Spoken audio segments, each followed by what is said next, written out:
Panginoon, salamat po sa araw na ito.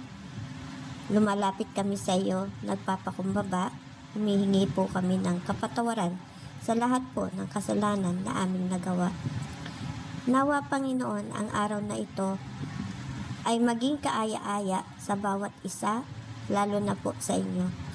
Tulungan mo kami na makasamba sa iyo, makaawit ng merong pag-ibig sa aming puso.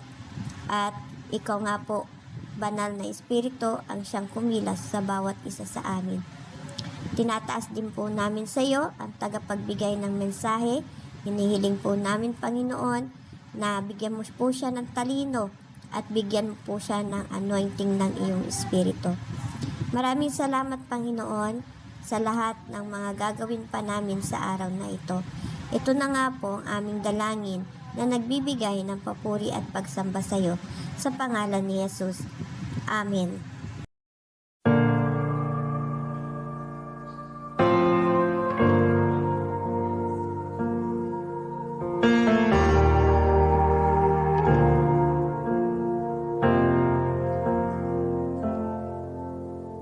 I was rich, I remember who I was. I was lost, I was blind, I was running out of time. Sin separated, the breach was far too wide. But from the far side of the chasm, you held me in your sight. So you made a way across the great divide, left behind heaven's throne to build it here inside. And there at the cross, you paid the debt I owe, broke my chains, freed my soul. For the first time I had hope. Thank you, Jesus, for the blood applied. Thank you, Jesus, it has washed me white. Thank you, Jesus, you have saved my life, brought me from the darkness into glorious light.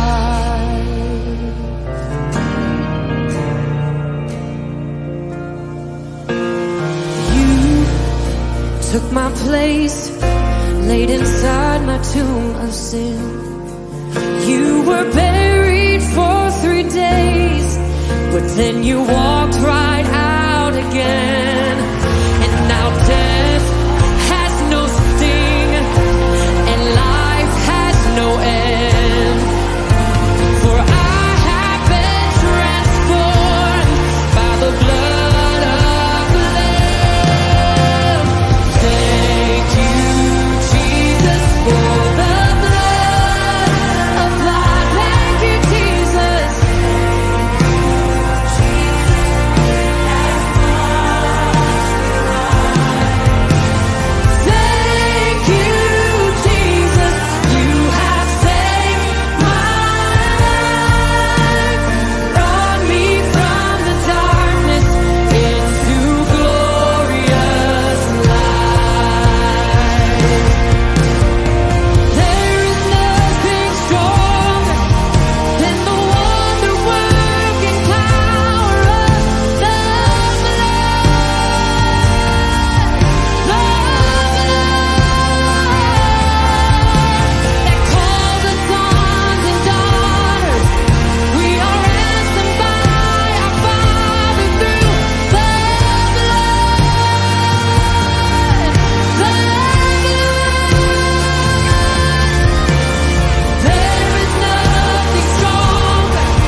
light. Glory to his name. Glory to his name. There to my heart was the blood applied. Glory to his name.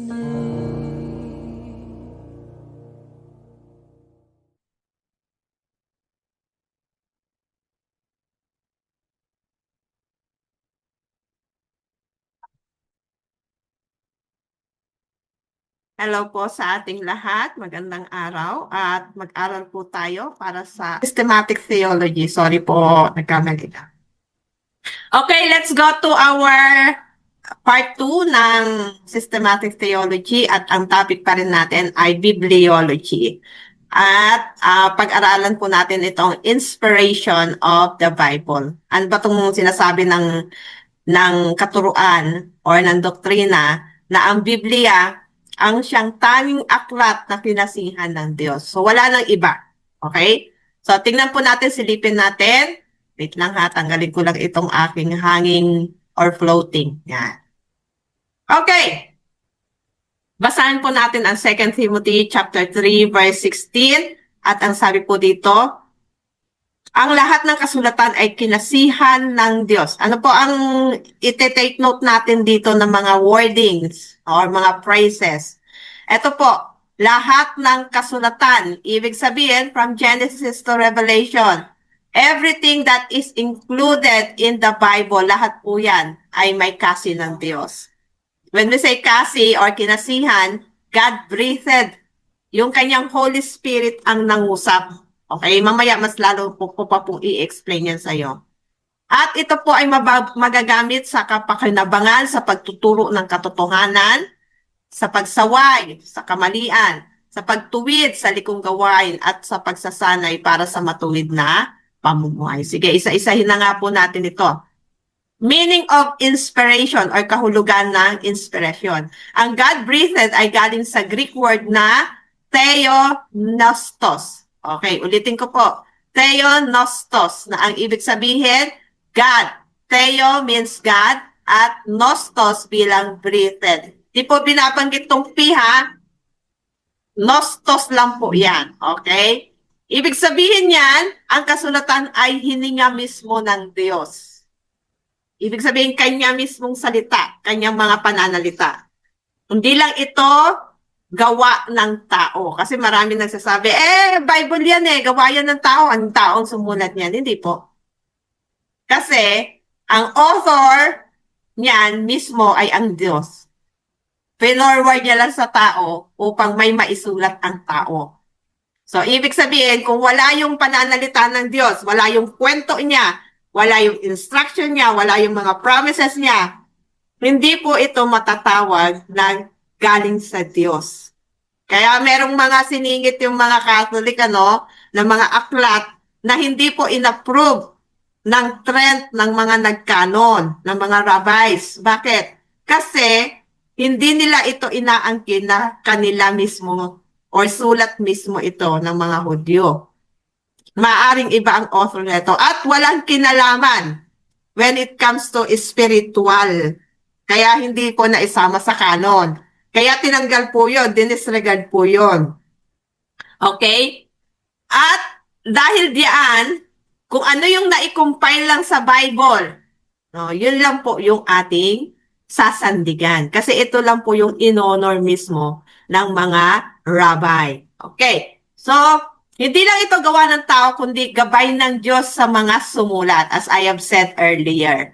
Ang Bible ay hindi lang human idea, kundi ito ay divine message galing mismo sa Diyos.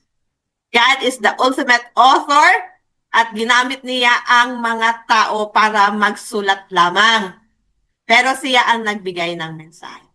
Kaya yung mga nagsusulputan ngayon ng mga libro, na meron silang mga sinulat, Hindi po yan God-breathed. When we say God-breathed, meron talagang special anointing na galing sa Lord yung mga naitala doon or mga naisulat doon. Pero yung mga nagsusulat ng mga libro, no, kagaya ng mga ibang relihiyon, may mga sarili silang libro, kagaya ng Mormon, kagaya po ng Iglesia ni Cristo, yung ano bang tawag nila doon, pasugo ata, no? May mga kanya-kanya silang libro. And even yung Seventh-day Adventist, meron din sila. Sarili na lang libro na pinagbabasihan nila. At doon lang sila nag-aaral ng salita ng Diyos. Hindi mismo yung Bible itself ang kanilang pinag-aaralan. Kaya, nakakaligaw ito ng tao. Okay? Namamali ang turo. Kasi, hindi sila bumabase sa Bible, sa kabuuan, from Genesis to Revelation. Ang pinagbabasihan lang nila is kung ano yung idea ng tao, kung paano niya in-interpret ito. Okay? Pero tayo, naniniwala tayo na ang tanging libro na ating pagbabatayan ng ating doktrina at pananampalataya ay ang Bible lang. Kaya wala tayong mga libro-libro no, na tinatawag, kundi bumabase tayo kung ano ang sinasabi ng Biblia. Alright, let's go to another slide. Ano ang purpose of inspiration? Ano ba ang layunin? Bakit sinabi ni Pablo na ito ay inspired by God? Una, no, ito ay para sa pagtuturo. So, ang Bible po ay gagamitin natin ito para ituro ang katotohanan sa tao. Again, ang sabi po, ituro, hindi po para makipagdebate tayo. Enough na yung ituro natin sa kanila, no, kung ano yung nilalaman ng Bible. Pero yung makipag-anuhan ka pa sa kanila, makipagdebate ka pa, hindi po, no po yun na malaki. Okay? Ano pa? Rebuking para itama ang maling paniniwala. Okay? So kung may mali, enough na yung na-correct mo. Diba? Enough na yung na-rebuke mo siya. Uy, mali yan sinabi mo, sis. Hindi yan nakalagay sa Bible. Enough na yon. Ngayon, kung hindi niya paniwalaan yon, bahala na siya sa buhay niya. At least, na-rebuke mo siya. Okay? Ano pa? Correcting. Itinutuwid natin yung mga maling gawa. So, kanina, rebuking. So, pag sinabing rebuking, ito po ay sa patungkol sa doktrina. No? I rebuke you. Mali ang sinabi mo. Unbiblical yan. Yun ang tama.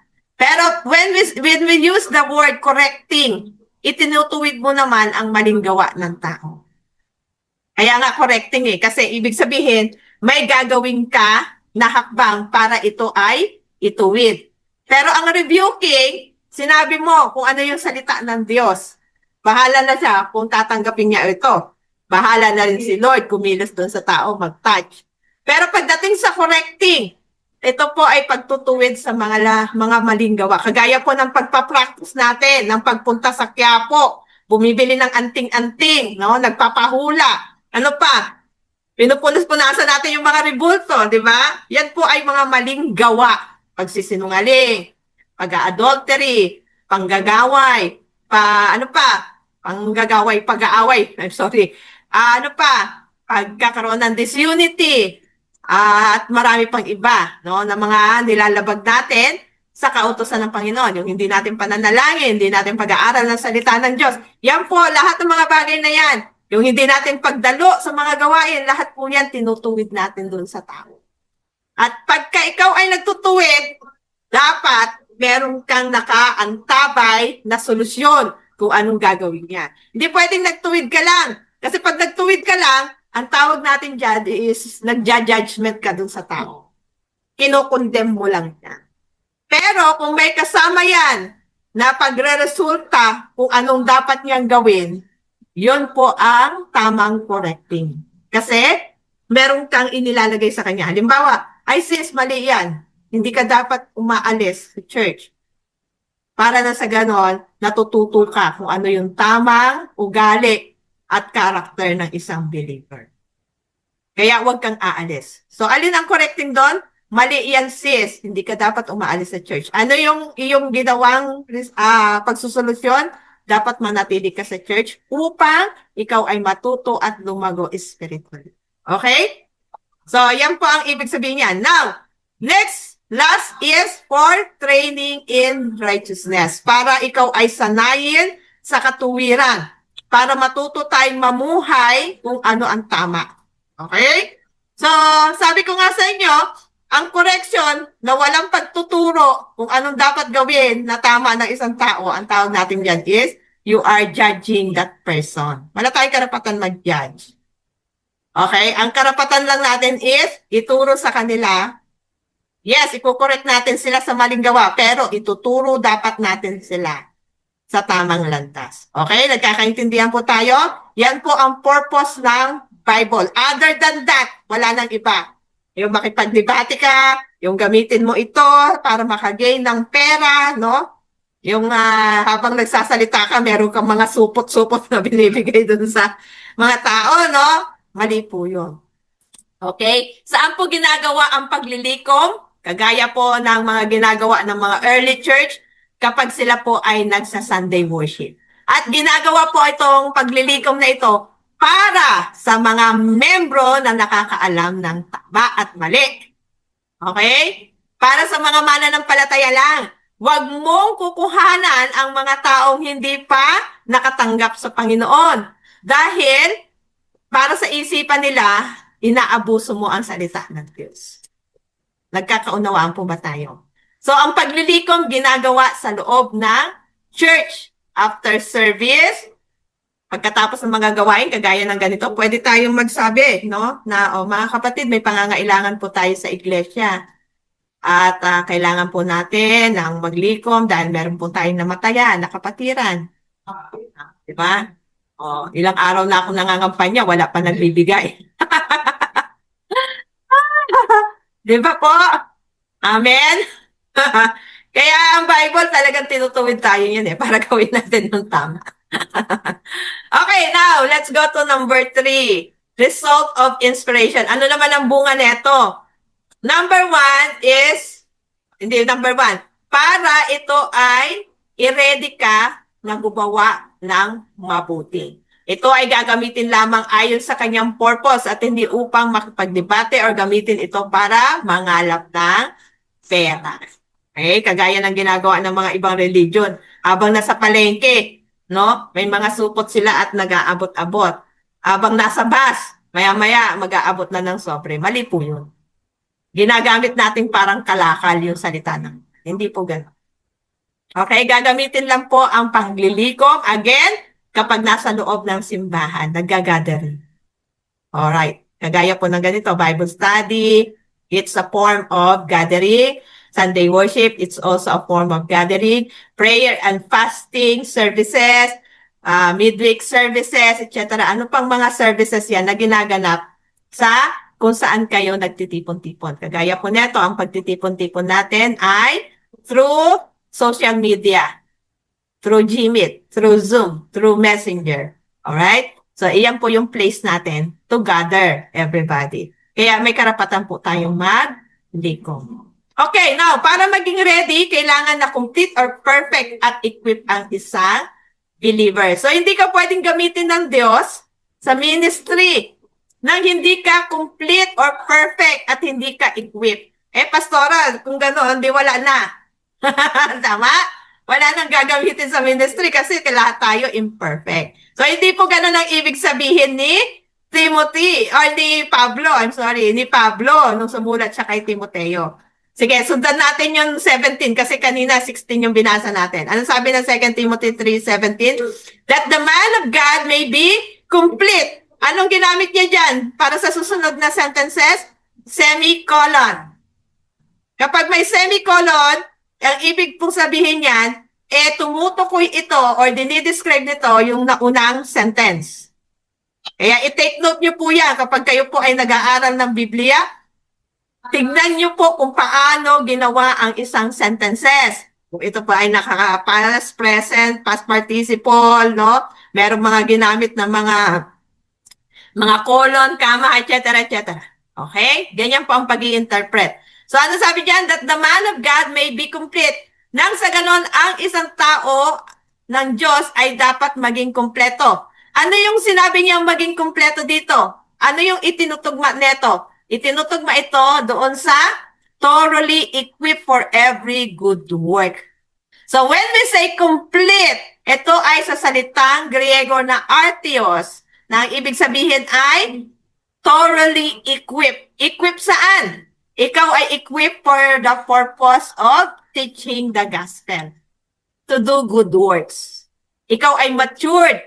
Ikaw ay fully prepared. No? Hindi pwedeng nag-share ka ng salita ng Diyos tapos ang daming flaws. And ano yung flaws? F-L-A-W-S. Maraming butas na masisilip ang tao sa'yo. Kaya tuloy instead na marami kang makukuha ng mga kapwa mananampalataya o mga taong hindi pa mananampalataya para sa Diyos, marami kang makukuhang tao na hindi pa nakakilala sa Diyos, hindi ka tuloy nakakuha kasi ang nakuha mo, basher. Ano? Lalo na kung ito ay mga mananampalataya na malalim na sa teaching ng Bible. So, kaya po mga kapatid, ang isang mananampalataya, ini-equip natin. Kaya meron tayong mga ganitong klaseng training, no? Para na sa ganon, ma-equip po kayo. Kasi ang isang Kristiyano na hindi lumalago, hindi po yan tinatanggap ng Lord. Tandaan niyo po lagi yan. Ang tinatanggap lang ng Lord sa kanyang ubasan, yung may bunga. At kapag may bunga, ibig sabihin may pagbabago, may transformation sa kanyang buhay. Amen? Nagagamit na siya para sa ubasan ng Panginoon. Nakakatulong siya sa church in terms of spiritual and finances and physical. No? Nandun siya lagi, present siya sa mga gawain, etc., etc. So, ano ang sabi? Ano ang ibig sabihin ng complete or perfect? Hindi po ibig sabihin nito, perfecto nga talaga tayo when it comes to character. Ang ibig lang po sabihin yan is nagmamature tayo. May bunga. No? Kagaya ng isang puno, paano mo malalaman na mature ang isang puno? Base sa Bible, kinakailangan nagbubunga ito. Kapag ang isang puno hindi pa matured, bata pa, hindi yan magbubunga. Pero ang isang punong matured na, may nakikita tayong bunga. Amen? Okay. Now, hindi po yung nangangahulugan na walang kasalanan, kundi handa at hinog sa pananampalataya. Kailan nagiging hinog ang isang mananampalataya? Meron tayong naging training yan no? So, mapapansin mo po yung paghinog ng isang mananampalataya kapag unti-unti may nababago na sa kanyang karakter. Kung dati masyado pa siyang sensitive, ma-rebuke lang, nagtatampo na agad. Pag nagmamatured, wala nang tampo-tampo. Hindi na ka na dapat naghahanap ng masisisi. Hindi ka na dapat naghahanap ng kung ano-ano sa loob ng church. No? Instead na naghahanap ka ng mga kakumpletohan ng isang church or perfect church, hanapin mo ang sarili. Evaluate. Baka mamaya hanap ng perfect church. Ikaw pala yung imperfect. Kaya nagiging imperfect din ang tingin mo sa iyo. Right? Now, let's go to number 4. Bakit ito sinabi ni Apostle Pablo na ang scripture ay Diyos mismo galing or sa Diyos mismo galing? Let's talk about the historical and spiritual reason. Para patatagin si Timoteo. Okay, kanino ina-address ni Pablo ang kanyang sulat? Para kay Timoteo, at hindi lang kay Timoteo, kundi para sa lahat ng mga mananampalataya na makakabasa ng kanyang sulat para kay Timoteo. So sabi dito, sinabi ni Pablo ito para i-remind si Timothy na ang Bible ang kanyang dapat na maging foundation ng kanyang faith at hindi ang sinasabi ng batas o tradisyon ng Hudyo. Marami kasing mga tradisyon ng Hudyo. Marami silang mga batas-batas. Pati sa pananamit, pati sa paputol ng buhok, kailangan mahaba, hindi pinuputol, etc. Bawal ang alahas kapag nandun sa simbahan, etc. Ang daming tradisyon na sinusunod. Hindi dapat ito ang mas binibigyang pansin ng isang mananampalataya. Hindi ba yung mga pagkain, hindi na yan ang dapat binibigyan ng pansin. Kasi yan ay non-doctrinal. Ang tawag po natin dyan is tradisyon. At kaninong tradisyon sa mga Hudyo. Kaya nga, noong time of Jesus Christ, hindi na masyadong pinapansin yan Yang mga tradisyon na yan. We are no longer bandaged by the rules of the Hudyo, ng mga Israelites. Because we are all Gentiles, and Gentiles are not subject to any tradition or laws of the Israelites. Right? Tandaan po natin yan. Kaya, kung merong nag-ano sa'yo, nagpipilit sa'yo, dapat mahaba ang pananamit mo. O, huwag ka naman din pupunta ng napakaikli as in kita na yung kuyupot mo, no? Hindi naman din tama yun. Bilang isang mananampalataya, tinitingnan din dapat natin na wala tayong mga taong natitisod sa atin. Okay? So, kinakailangan, maayos pa din naman talaga ang pananamit. Pero hindi ibig sabihin nun, kailangan manang na manang tayo, no? At ang haba-haba ng buhok. Hindi po ibig sabihin yun. Ganun nga talaga. Okay? Tradisyon po yan ng Hudyo at hindi naman tayo Hudyo, mga hintil tayo. Hindi po tayo sakop yan. Diba? Sabi nga ni Pablo, hindi dapat pinagtatalunan ang mga bagay na iyan. Kasi iyan po ay hindi sakop ng doktrina ng Diyos. Okay, next. Letter B.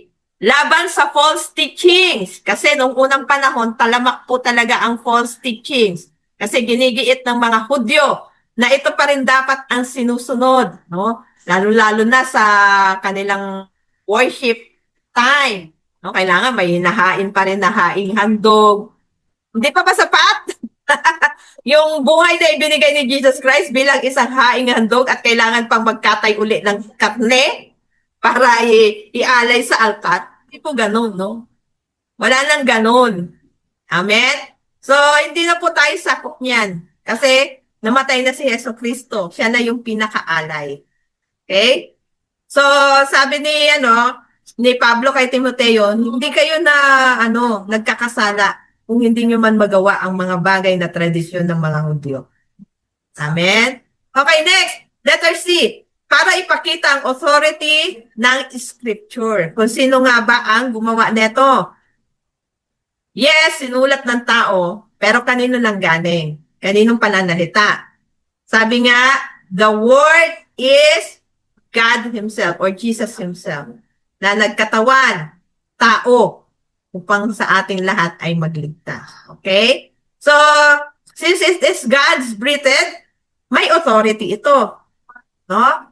Dapat sinusunod natin ito. Dahil kung ang Biblia ay ang Diyos mismo at sumusuway tayo doon sa sinabi sa Biblia, amen? Okay, tandaan po natin, huwag nating sinusunod yung mga tradisyon, pero sundin natin ang pinag-utos ni Jesus. Anything na pinag-utos ni Jesus Christ, dahil siya po ay naghandog na ng kanyang buhay. Ibig sabihin, tinapos niya na yung mga tradisyon noong unang panahon. Doon sa Old Testament. At ang tinutungo na natin ngayon is we are no longer bondage by law, but by the grace of God. So dahil by grace of God, anuman ang mga inuutos ni Jesus Christ, yun po ang dapat natin nang sinusunod ngayon. Dahil yan po, kapag hindi natin sinunod, yung gospel ni Jesus Christ ay ang nilalabag natin ang Diyos mismo. Okay po ba? Kaya nga si Jesus Christ, hindi niya inalis yung Sabbath day . Pinanatili niya yung Sabbath day. No? Isa po yan sa mga doktrina na dapat ang mga Kristiyano nagsa-Sabbath day pa din, nagre-rest sa ikapitong araw. Ano man yung ikapitong araw mo, iba-iba kasi tayo ng kalendaryo, pero dapat sa araw na yon mag-rest ka. Huwag kang gumawa. Amen? Dapat matulog ka lang, magpahinga ka, huwag kang maglaba, huwag kang magplancha, huwag kang magluto. Hayaan mo. No? Paano yung pastora? Di lahat kami magugutom. Kaya nga, sa Sabbath day, wala talaga nagluluto. Anong ginagawa nila? Bumibili na lang sila ng prutas, ng gulay na kung saan kakainin na lang. Pwede pa rin naman magluto kasi hindi naman yan trabaho na mabigat na may bayad. Kasi yung sinasabi nating trabaho is yung nababayaran ka. So, pwede pa rin naman yung maglinis ka, konti-konti lang sa bahay. Pero as much as possible, magpahinga po. It is your time together with the Lord. Huwag po natin agawin yung panahon at araw ng Panginoon na araw pa rin ng Sunday. Nagtatrabaho pa rin tayo, nagpapabayad pa rin tayo. Mali po yun. No? Okay. So, again, kapag hindi na, dahil authority, ang may authority sa Bible ay ang Diyos. Kapag hindi po tayo gumawa o sinaway natin yung utos ng Diyos, ibig sabihin, lumalabag tayo mismo sa Diyos. So, para para i-guide tayo sa Christian living. Ang goal ng Bible is not just to inform us, but to transform us. Alright? So yan po yung gustong-gusto mangyari ng Diyos sa atin. Yung hindi lang tayo i-inform. Yes, knowledgeable ka sa Bible, marami kang alam. As in, no? Para kasi Pablo nung unang panahon, pero mamamatay tao. Di ba? Pero, ang tunay na pananampalataya sa Diyos ay may transformation dapat. May nababago. Kung dati kang matatampuhin, hindi ka na dapat matampuhin ngayon. Kung dati kang laging nagagalit, hindi ka na dapat nagagalit. Kung dati ayaw mo na nagsisimba, nakikipag-fellowship sa mga kapwa mananampalataya, ngayon huwag ka nang huwag ganon, no? Dapat nakikipag-fellowship ka na. Dati hindi ka man lang nagsiserve. Hindi ka man lang nakikita na nagsisend ng mga Bible verses sa GC.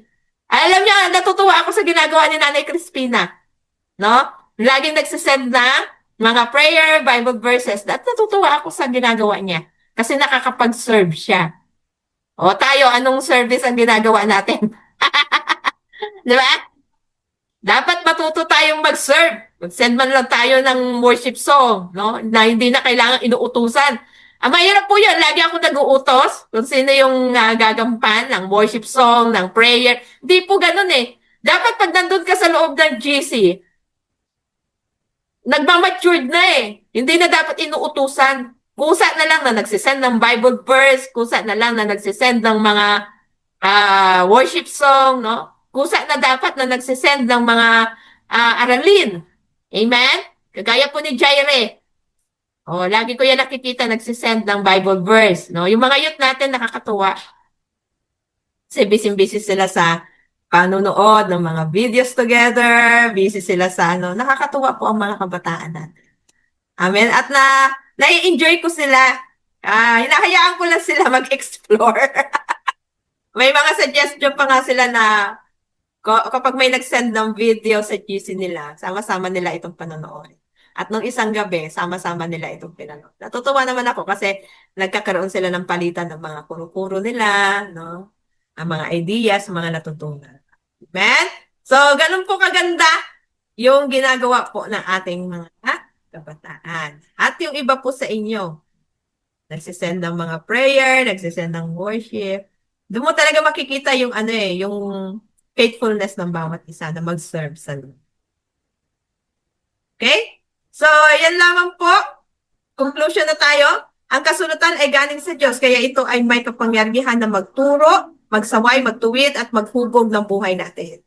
Kaya sinabi ni Pablo, ito kay Timothy upang ipaalala na sa gitna ng maling aral ang salita ng Diyos, ang tunay na gabay at otoridad. Amen? So wala na po tayong ibang pwedeng panaligan maliban sa ating Diyos. Wala po tayong pwedeng sandalan maliban sa salita ng Panginoon.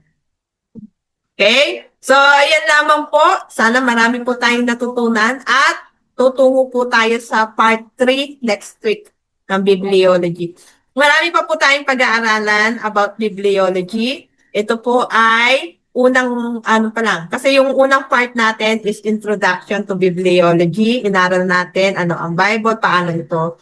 Wala pa po tayo doon sa punto na although nandito na rin naman yun, na isakop na natin. Pero meron pa po tayong ibang pag-aaralan. Okay? So, until next week po, magkita-kita po tayo same time, same day, Tuesday, 7:30 p.m. God bless us all po. Shalom po.